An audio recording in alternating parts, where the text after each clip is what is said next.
Gilgamesh Part 2, Humbaba the Dragon. Hello, this is Richard, and this is the second part of our epic story from ancient Mesopotamia.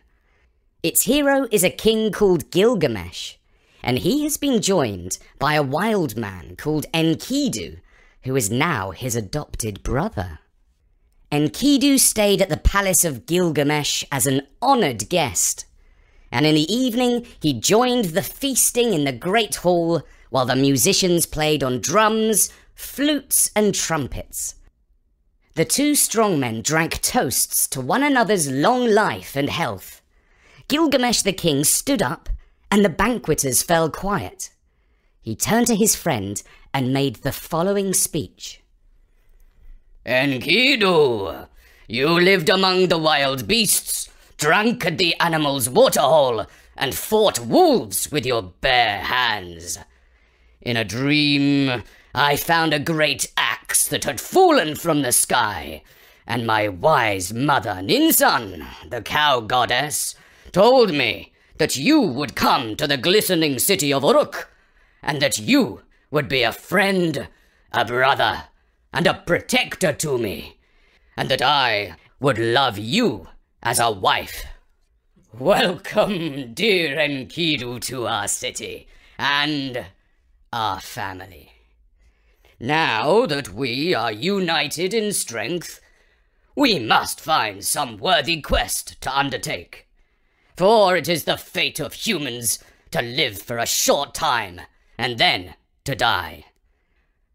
Only by performing some great feat can we live forever on the lips of poets and storytellers. Now think, my brother, and tell me, for you have lived among the wild lands, what challenge do you know of that would be worthy of two great men of strength such as we? While Enkidu listened to these words, he began to weep, prompting Gilgamesh to ask, My brother, what troubles you so? And Enkidu replied, You asked if I knew of a feat of strength and courage we could attempt that would be worthy of everlasting glory. Well, I know that in the cedar forests of Lebanon there lives a dragon by the name of Humbaba, whose voice is the flood, whose mouth is fire, whose breath is death. Elil, the storm god, has ordered him to guard the forest and to terrorize the people. If a leaf drops 100 yards away, he can hear it. Who could sneak up on him? If we are to win the everlasting honor of which you speak, we must defeat Humbaba, though it is likely he will kill us both, and we shall never again greet the new year. When Gilgamesh heard this, he thumped the table with his fist. By Almighty Anu, you are right. We must defeat Humbaba, whose voice is the flood, whose mouth is fire, whose breath is death. That is how we shall win fame and glory that shall burn long after we are gone from this short life. Gilgamesh called on the wise elders of Uruk to gather before noon the next day in the echoing assembly hall. When the elders had gathered, he spoke as follows.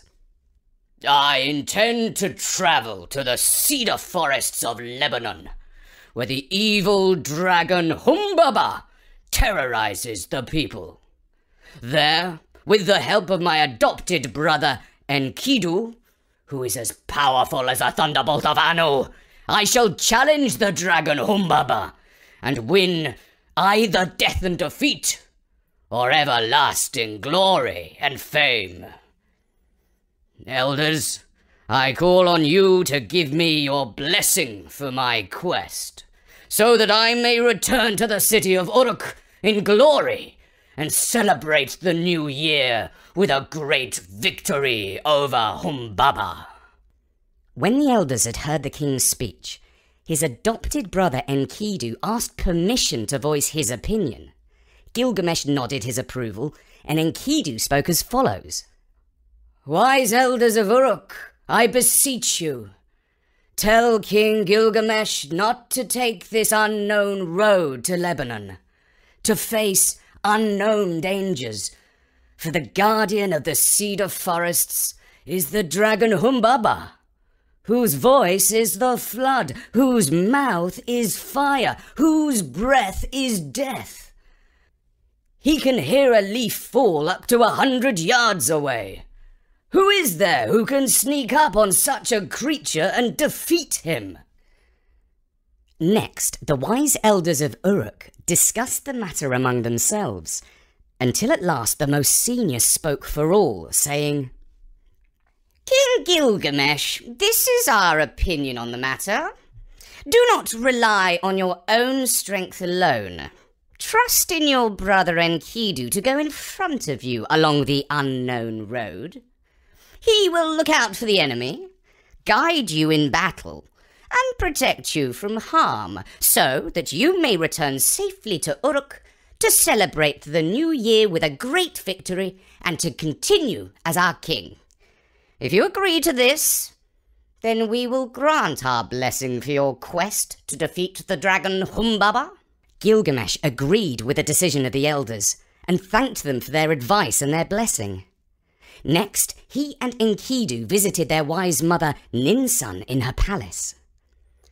Gilgamesh knelt before Ninsun and said, "Wise mother, I will not rest until I have destroyed the dragon Humbaba, who guards the cedar forests of Lebanon, who terrorizes the people, and who is hated by the sun god Shamash."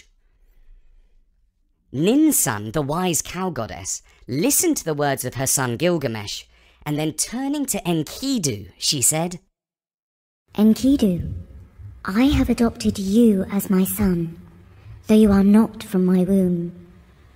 Go before your brother on this new journey, look out for the enemy, and protect Gilgamesh from danger, so that you both may return to Uruk to celebrate the new year with a victory over Humbaba, who is hated by the sun god Shamash." And although she gave her blessing for the enterprise, she felt fear in her heart for her beloved Gilgamesh and her adopted son.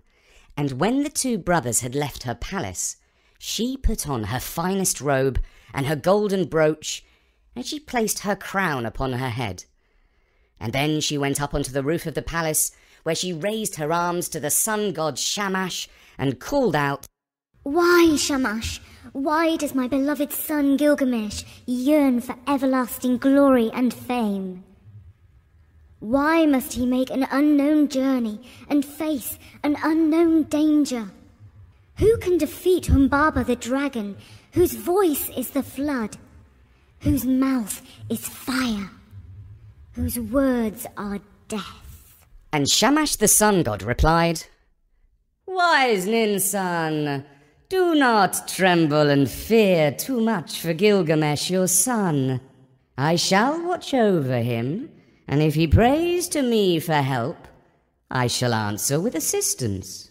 The next day, Gilgamesh and Enkidu set out on their quest. After they had marched 20 miles, they stopped to eat their food. Then they marched 10 more miles and stopped to rest for the night. And on they marched like this 30 miles a day, for as long as it took for the new moon to become the full moon, and then for another 3 days along the unknown road, until at last they reached Lebanon. On their first day in Lebanon, Gilgamesh climbed to the top of a mountain, where he drew his sword and drew a circle in the dirt. Then he dug a hole in the center of the circle and poured barley into it as an offering to Shamash the sun god. Next, he stretched out his arms to the sky and prayed for Shamash to send him a favorable dream to prove that he would succeed in his quest to defeat Humbaba. When all this was done, Gilgamesh sat down with his chin on his knees until sleep overcame him. Some hours later, he woke with a start and saw that Enkidu was standing over him, watching out for danger. Gilgamesh said, "My brother, why did you not wake me? I had a bad dream, and it was most upsetting.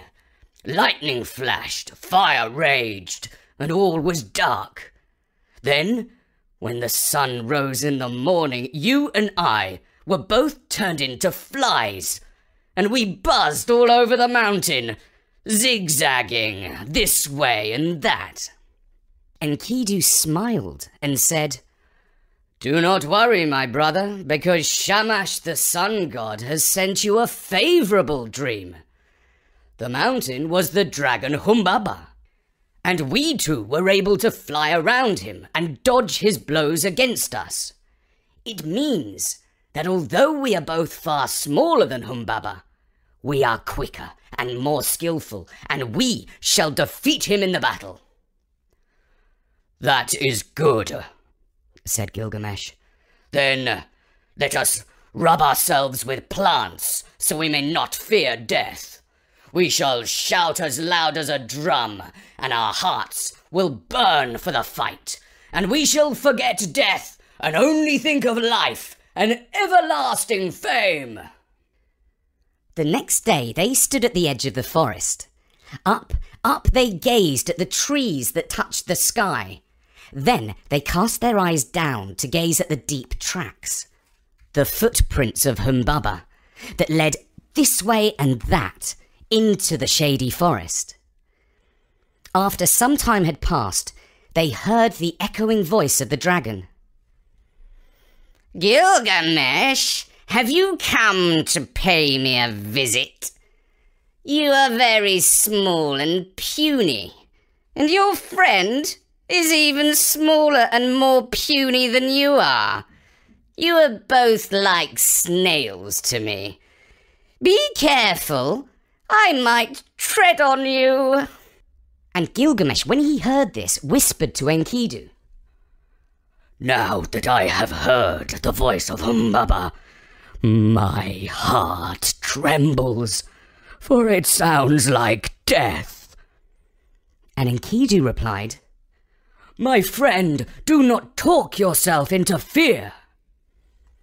"Remember," said Gilgamesh, "what you said to me in Uruk when you asked who could defeat Humbaba?"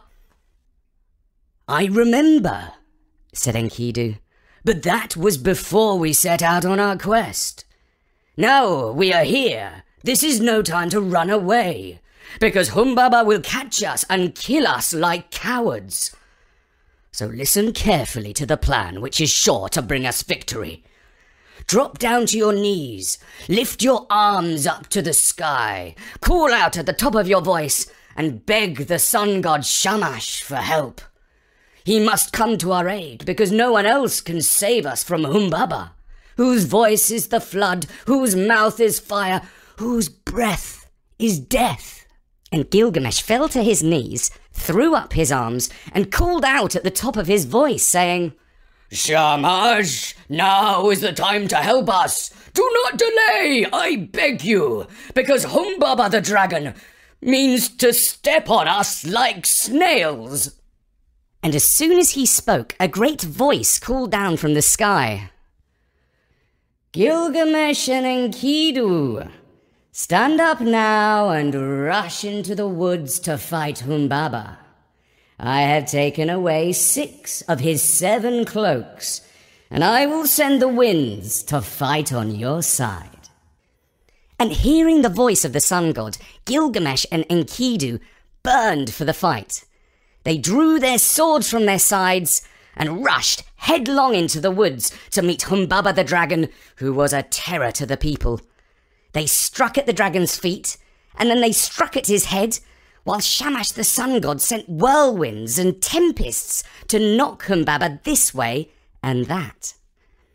Finally, their weapons brought the dragon down, and gasping for breath, the evil one pleaded, "Spare my life, Gilgamesh, and I shall make trees grow in the land of Uruk, as many as you like, and you shall have timber for houses, palaces, and ships, and a great forest shall protect your shining city from invaders." But Enkidu said, "My friend, do not listen to the evil dragon's words. A few moments ago, he would have happily trodden on us like snails. But now we have him at our mercy. We must finish him off.